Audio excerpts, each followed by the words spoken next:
Welcome to the Learning Pines YouTube. We hope this video helps. You start by selecting matched 18,650 or Li-ion cells.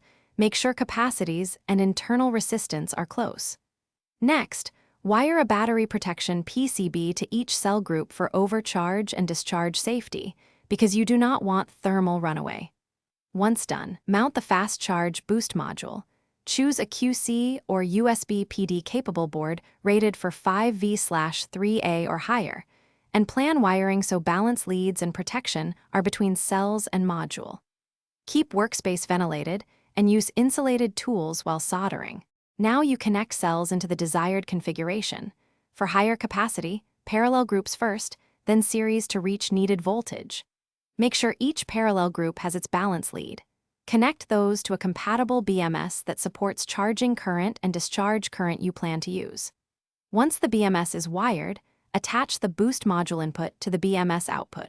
Observe polarity and sequence closely, because reversed leads will destroy components. After soldering, inspect joints, use heat shrink on exposed terminals, and measure open circuit voltage across outputs to confirm expected values. To finish, first power up with a low power load or a safe electronic load.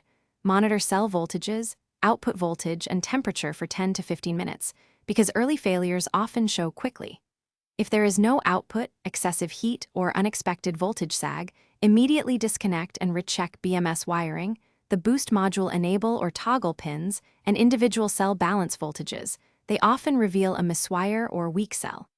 Once stable, secure everything in a ventilated enclosure, label capacity and max output, and test with a phone to confirm fast charging behavior. Thanks for watching. Consider subscribing if we helped you.